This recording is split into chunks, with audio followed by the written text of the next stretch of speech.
দলের নির্দেশ মেনে পদত্যাগ, তারপরও খুব উগরে দিলেন মাথাভাঙার পুরপ্রধান। অন্যদিকে দলের সিদ্ধান্ত নিয়ে অসন্তোষ কমছে না হলদিবাড়ি পুরসভার অন্দরে। একের পর এক বৈঠক নিষ্ফলা।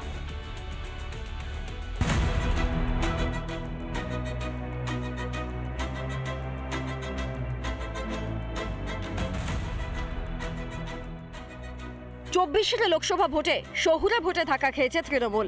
26-এর আগে দক্ষিণ থেকে উত্তরবঙ্গ একাধিক পুরসভার প্রশাসনে রদবদলের পথে হাঁটে তৃণমূল। এই প্রক্রিয়াতেই হট্টগোল বাঁধে হলদিবাড়িতে। দলের সিদ্ধান্ত মানতে রাজি হননি সিংহভাগ কাউন্সিলর। দেখেন, এটা একটা সেন্সিটিভ বিষয়। এটা ডিস্ট্রিক্ট থেকে কালকে একটা মেসেজ আসছে সন্ধ্যাবেলা।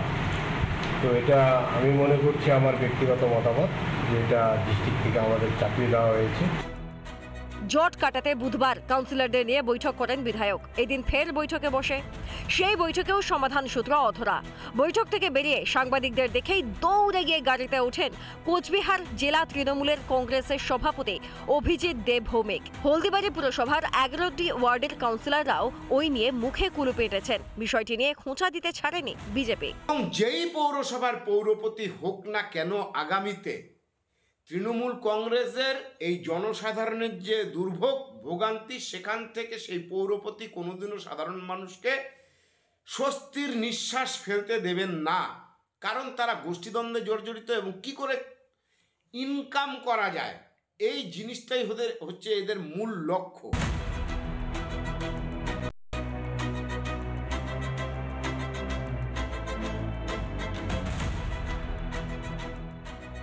অন্যদিকে পুরো প্রশাসনের রদবদল নিয়ে কোচবিহারের পুরপ্রধান রবীন্দ্রনাথ ঘোষের ওপর এবার ক্ষোভ উগরে দিলেন মাথাভাঙা পুরসভার চেয়ারম্যান লক্ষ্যপতি প্রামাণিক। পদত্যাগ করলেও দলীয় সিদ্ধান্ত নিয়ে ক্ষোভ চেপে রাখেননি তিনি।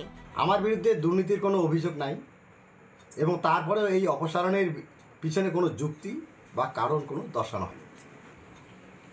পারফরমেন্সের নিরিখে হলে আমার থেকে অনেক বেশি ভোটে পরাজিত ওয়ার্ডের কাউন্সিলর এবং শহর তৃণমূল কংগ্রেসের সভাপতি কি করে পুরস্কৃত হয়?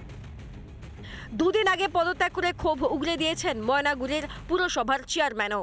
দলীয় সিদ্ধান্ত নিয়ে অসন্তোষের রোগ কিন্তু ছড়াচ্ছে একের পর এক পুরসভায়। রিপাবলিক বাংলা। নানা ধরনের কন্টেন্ট দেখার জন্য লাইক করুন, শেয়ার করুন আমাদের ফেসবুক পেজ, সাবস্ক্রাইব করুন আমাদের ইউটিউব চ্যানেল। পাশাপাশি অন্যান্য ব্রেকিং নিউজের জন্য অবশ্যই চোখ রাখুন রিপাবলিক বাংলায়।